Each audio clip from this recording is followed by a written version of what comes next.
Welcome sa Sambingay sa Kristohanon mga igsoon. So wala ka masayop sa pag-click nini nga video kung nagbulong ka og mga parables o sambingay, mga minugbong istorya nga adunay mga moral lesson sa kinabuhi.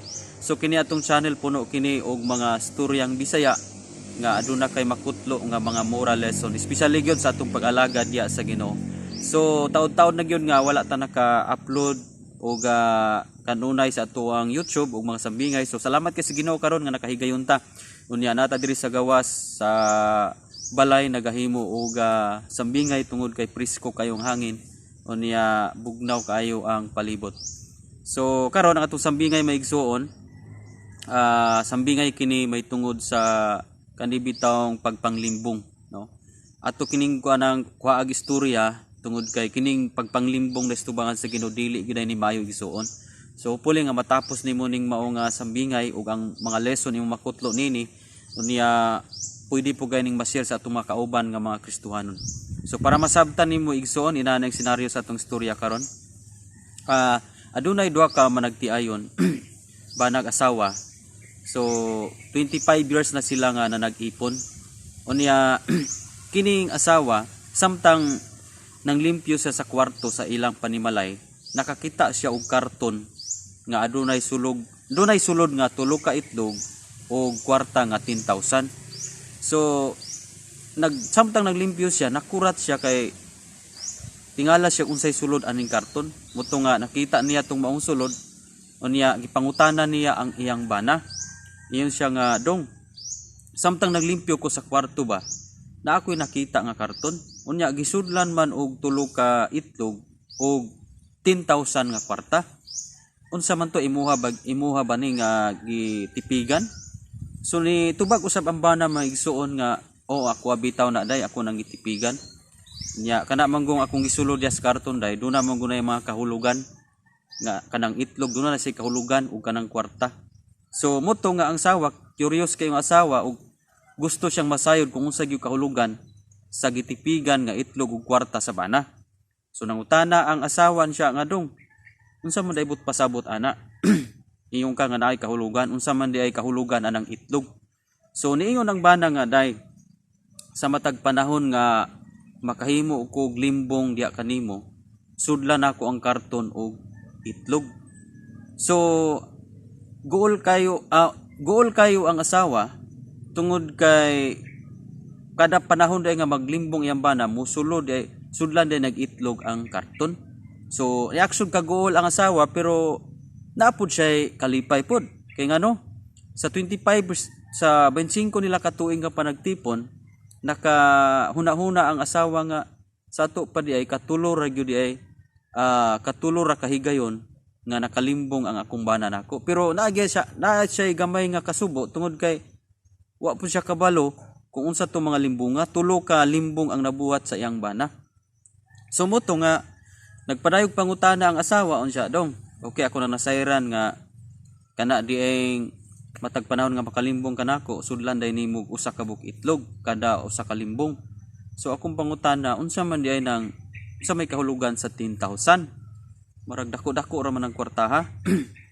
Iyon ang bana nga matag panahon day nga mapuno na nakog sulod, moabot na og usa ka dosina. Kung maabot na usa ka 3 ang itlog nga akong masulod sa karton, ako siyang ibaligya ug mao na nga nakatigom ko og 10,000. Na-shock yung kayo ang asawa igsuon.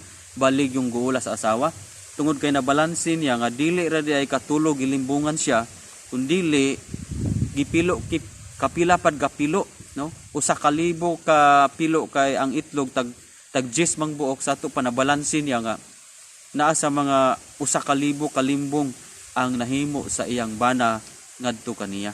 Subalig yung subua sa mga asawa. So dinhil ta mo kutob igsuon sa mga istorya. Itong mga katong istorya ha, doon na tayo makuha nga moral lesson sa kinabuhi. Nga susama sa mao nga nahitabo, ang bana iyang sudlan og itlog ang karton matag panahon nga manglimbong siya sa asawa. So katong 10,000 nakatigom siya og kwarta kay sa matag panahon daw nga moabot nag usa ka 3 ang iyang masulod sa karton, ibaligya niya. So mutong naka-income siya og 10,000. So kung imong tanaw igsuon, grabe kaayo ang grabe kadaghan ang nahimo nga limbong sa maong bana ngadto sa iyang asawa. No, nagmatalag buntag yang asawa sulod sa 25 ka tuig nga gilimbungan dahil siya sa iyang bana. So ang moral lesson nga itong makuha ni Igsoon nga diha sa managtiayon bitaw, doon nagyoy mga managtiayon nga sama niya na nga ang kapikas niya sa kinabuhi nagalimbong sa iyang asawa, or either ang asawa nagalimbong diha sa iyang bana. Unya kana bang wala in tawo nakabalo ang kapikas niya sa kinabuhi nga aduna dai siya mga hidden agenda, mga tinaguan di ay nga siya lang ang nasayod ug wala kini niya gisugilon sa iyang kapikas sa kinabuhi. Sigsoon, kung inana ang may tabo sa ato ang pagpuyo isip nga managtiayon, aduna kanay dako kayong epekto sa ato ang kinabuhi, pamilya, sa atong mga anak, o sa ato ang palibot, o sa ato ang kana bang pagkatao, no? Abi na migsoon ang Biblia nagaingon sa James chapter 1 verse 22 abot siya sa 25 nga niyon siya nga ayaw limbungi ang iyong kaugalingon pinagis pagpamati lamang sa mga pulong kundili tumana usab ang inyong nabatian. Kay ang tao daw nga igo rang namati unya dili mutuman sa gisulti sa pulong sa Dios nahisama daw sa usa ka tawo nga nanamin ug nakasud-ong siya sa iyang tinuod nga itsura unya pagtalikod niya nalimot dadayon siya sa iyang itsura.